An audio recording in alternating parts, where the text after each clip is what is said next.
Bismillahirrahmanirrahim. Assalamualaikum warahmatullahi wabarakatuh.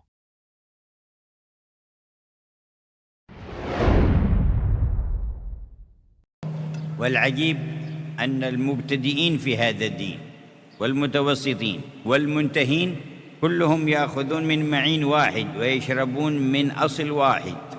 Dan yang sangat menakjubkan dari agama ini, baik pemula yang masuk ke dalam agama ini ataupun orang-orang yang pemahamannya kelas menengah ataupun orang yang telah mencapai puncak, senantiasa semuanya itu tetap mengeruk, mengambil, menimba dari telaga yang sama, dari lautan yang sama. كل آية وكل حديث وكل طاعة وكل عبادة لها ظاهر وباطن وحد ومطلع.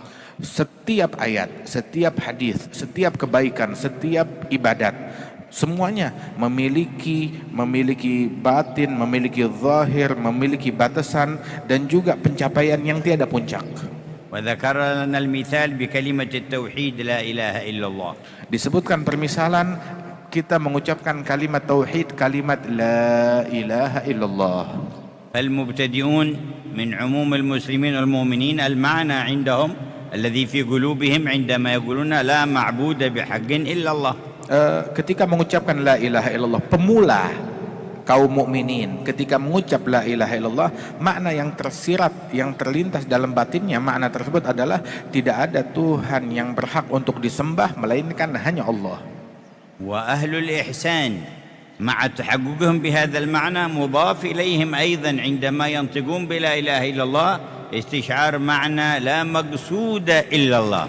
Kalau pemula dalam batinnya tidak ada yang saya sembah kecuali Allah, namun orang-orang yang telah mencapai ihsan, orang-orang yang menengah, saat mengucapkan yang terlintas di dalam batin mereka adalah tiada yang saya tuju melainkan Allah, maksud dan tujuan saya hanya Allah. فهم بلا إله إلا الله يتنزهون عن قصد غير الله في كل قول وفعل وحركة وسكون. Mereka orang-orang mulia tersebut di dalam pengucapan la ilaha illallah, yang mereka maksud adalah mensucikan diri mereka dari menuju dan bermaksud kepada selain Allah, apapun dan siapapun selainnya. وهؤلاء يقولون لا إله إلا الله فيزداد إيمانهم وهؤلاء يقولون لا إله إلا الله فيزداد إيمانهم ويزداد يقينهم بالتخلص من قصد سوى الله.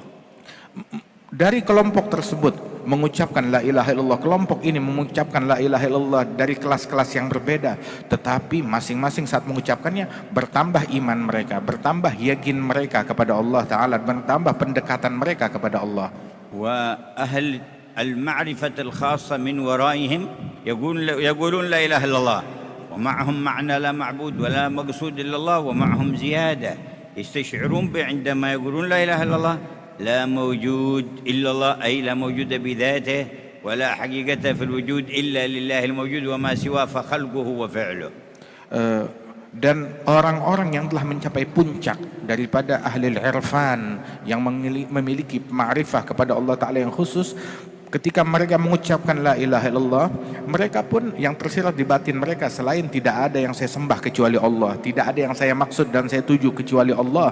Dan juga ada hal yang ketiga, tidak ada yang ada pada hakikatnya ini melainkan hanya Allah Ta'ala, yakni keberadaan yang hakiki adalah milik Allah Subhanahu wa Ta'ala, keberadaan yang terdahulu, keberadaan yang abadi, yang tiada awal, yang tiada akhir.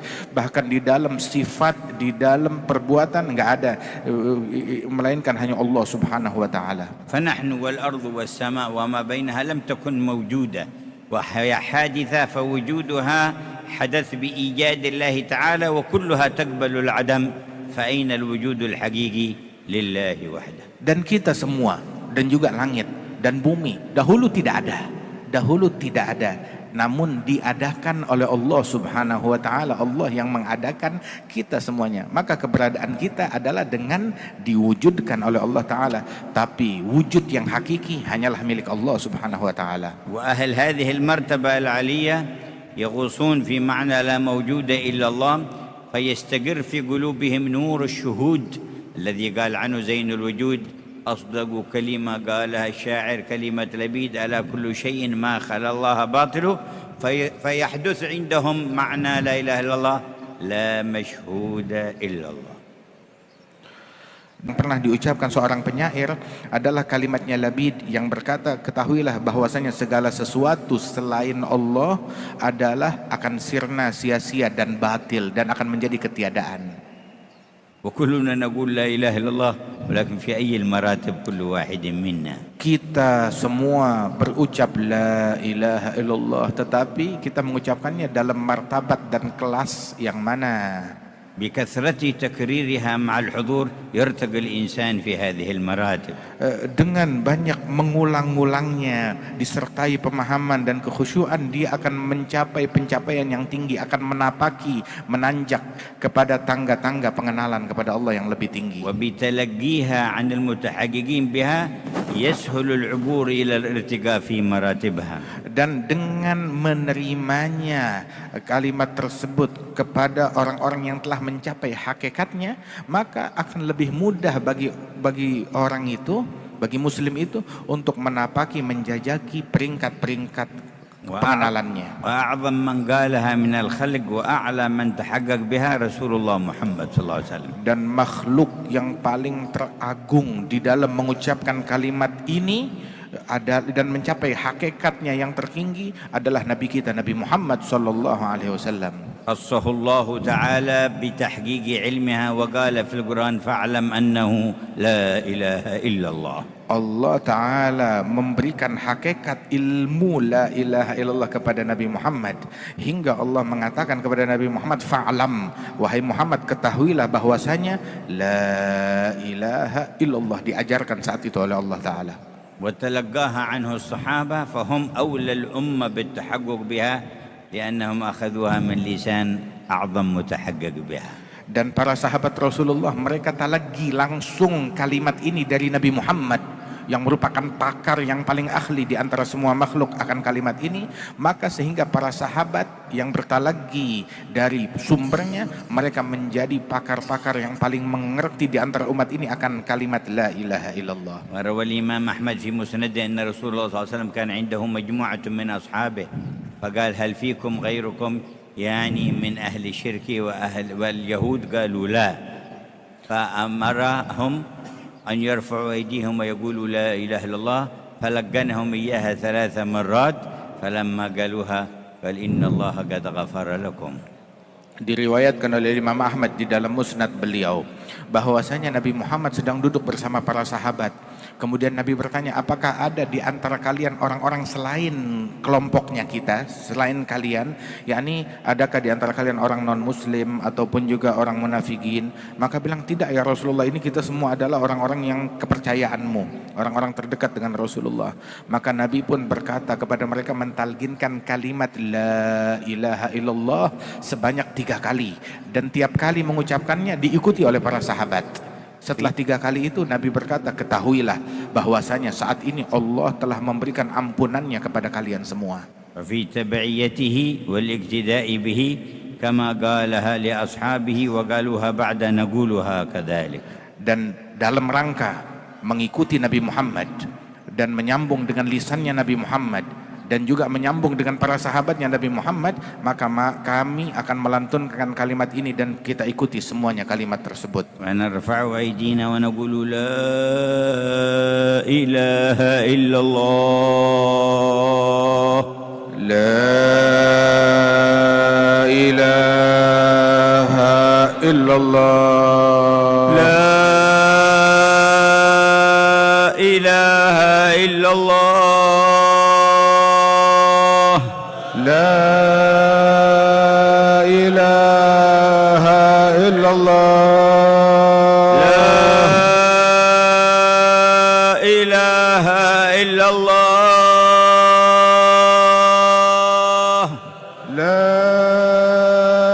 ilaha illallah محمد رسول الله Muhammadun Rasulullah صلى الله عليه sallallahu وعلى alaihi آله wa ala alihi وصحبه وسلم wa sahbihi wa sallam في كل لحظة أبدا في كل لحظة أبدا عدد خلقه عدد خلقه ورضا نفسه ورضا وزنة نفسه عرشه وزنة ومداد عرشه كلماته ومداد كلماته اللهم حققنا بحقائقها Ya Allah, واجعلنا berikan من kami خواص hakikat. أهلها واغفر لنا كما غفرت لهم.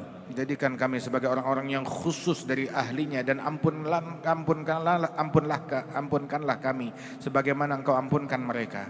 فأكثروا منها ما استطعتم. Perbanyak kalimat ini sebisa kalian. وجاءنا في الحديث أنه صلى الله عليه وسلم قال من قال لا إله إلا الله الملك الحق المبين في كل يوم 100 مرة كانت له أمانة من الفقر وأنسا من وحشة القبر واستفتح بها باب الغنى واستقرع بها باب الجنة. Disebutkan di dalam riwayat, barang siapa yang mengucap la ilaha illallah al-malikul haqqul mubin, ditambahkan al-malikul haqqul mubin, la ilaha illallah al-malikul haqqul mubin, setiap hari 100 kali, maka kalimat itu menjadi penyebab orang tersebut memberikan keamanan bagi orang tersebut dari segala keburukan, aman daripada kefakiran, dan juga diberikan ketentraman ketika dia dimakamkan dalam kuburannya, kedamaian dan pendampingan, dan juga dibukakan pintu kekayaan oleh Allah Subhanahu wa taala dan ditutup pintu kemelaratan. وذكر لنا مثال آخر قال المسلمون يقولون بسم الله عند أكلهم شربهم عند دخول المسجد عند خروج منه عند لباسهم يقولون بسم الله. Permisalan yang lain, semua orang Islam dalam segala hal berucap bismillah dengan nama Allah. Semua berucap bismillah, mau makan, mau minum, yang mereka mengucapkan bismillah. فعامتهم معناه عندهم تعلق قلوبهم بهذا الإله وأن كل شيء قائم باسمه. Umumnya mereka bagi pemula ketika mengucapkannya adalah ta'alluq, keterkaitan batin mereka dengan nama Allah Subhanahu wa taala. والمتوسطون مع هذا التعلق بالله عندهم تخلق بأن يتذوقوا معنى بسم الله فلا يفعلون شيئا ولا يقولون إلا وهم على قدم الطاعة لله تبارك وتعالى وطلب الرضوان والاتباع لنبيه صلى الله عليه وسلم. Adapun mereka orang-orang yang diberikan kedudukan tinggi di sisi Allah Ta'ala di dalam pengenalan kepada Allah saat mengucapkan basmalah ini, saat mengucapkan bismillah, bersama niat ta'alluq tersebut, keterkaitan batin akan kalimat ini kepada Allah Ta'ala, juga takhalluq, bersikap berakhlak, sehingga mereka mencicipi cita rasa yang terkandung di dalam kalimat ini, merasapinya, hingga ketika mereka melakukannya itu, melakukan segala sesuatu yang mengandung ketaatan kepada Allah dan tidak melakukan hal-hal tersebut melainkan mencari ridha-Nya Allah Subhanahu wa taala dalam peneladanan terhadap Nabi Muhammad. Wa fawqa dzalika arbabut tahaqquq wa humul ladzina sahha lahum ma'na la mawjuda illa Allah wa ashrafu ala haqiqat la mashhuda illa Allah fa haula idza qalu bismillah faqad ta'allaqu wa takhallaqu wa tahaqqaqu. Dan di atas itu semua adalah ahli tahaqquq yang mencapai hakikat dari kalimat ini, dan mereka itu adalah orang-orang yang telah menyelami makna tidak ada keberadaan yang hakiki di alam semesta melainkan hanya Allah Ta'ala, dan mereka adalah orang-orang yang akan terbit kepada tidak ada kesaksian melainkan hanya Allah yang kami saksikan. Niscaya mereka saat mengucapkan bismillah maka mereka mencapai hakikat dari hubungannya kepada Allah Subhanahu wa taala di dalam setiap pengucapannya. Wa fi al-ishara ila hadhihi al-haqiqa qala sayyidina al-Khalil Ibrahim والذي هو يطعمني ويسقين. فهذا إذا قال بسم الله عند طعام أو سقيا شهد أن الله هو الذي يسقيه والله والذي هو يطعمني ويسقين. فالخليل إبراهيم من أهل التحقق بسم الله. Dan di dalam makna hakikat ini diisyaratkan oleh dalam Al-Quran ucapan Al-Khalil Nabi Ibrahim yang berucap alladzi huwa yut'imuni wa yasqin, Allah yang memberikan saya makan dan memberikan saya minum. Beliau ketika mengucap bismillah saat makan dan minum, dia merasa Allah yang sedang ngasih saya makan, Allah yang sedang memberikan saya minum. Al-kullu yaqul bismillah wa laysa ala darajatin wahid. Semua orang berucap bismillah tetapi derajatnya beda-beda. Ja'a ba'du an-nisa fi Baghdad li ba'du as-salihin بصينية ليكتب له فيها رقية فكتب بسم الله فانكسرت الصينية فجاءت بصينية أخرى كتب بسم الله فانكسرت فجاءت بثالثة قال اسمعي لو جيتي بصياني البصرة، كان في البصرة، لو جيتي بصياني البصرة كلها لانكسرت واحد بعد الثاني. أنا الآن في حال التحقق بسم الله، اذهبي لعند واحد ثاني يكتب لك وهو دون هذا الحال. Itu ada seorang yang minta dituliskan sebuah ruqyah kepada orang soleh yang ada di Baghdad di sana, yang ada di Basrah sana di Irak. Dia minta dituliskan sebuah tulisan Bismillah di sebuah wadah atau piring. Saat dituliskan itu Bismillah, baru ditulis Bismillah, tahu-tahu pecah lagi. Akhirnya dibawa lagi piring dan wadah yang lain, ditulis lagi, pecah lagi. Hingga akhirnya si orang soleh tersebut bilang, orang lain yang ada di Basrah ini untuk menuliskannya. Kalau kamu bawakan saya semua piring, semua wadah yang ada di Basrah, semuanya bakalan pecah saat saya menulis Bismillah ini. Sebab dia saat menulisnya kelasnya udah beda, udah lain di dalam penghayatan makna yang ada di dalamnya. ذكر لا إله إلا الله والبسملة وقال وقس على ذلك ما سواه. Dan di sini disebutkan contoh kalimat la ilaha illallah dan contoh basmalah, dan juga silahkan ada juga zikir-zikir yang lain yang mana setiap kelas itu ketika mengucapkannya menyelami makna yang berbeda-beda yang lebih tinggi lagi.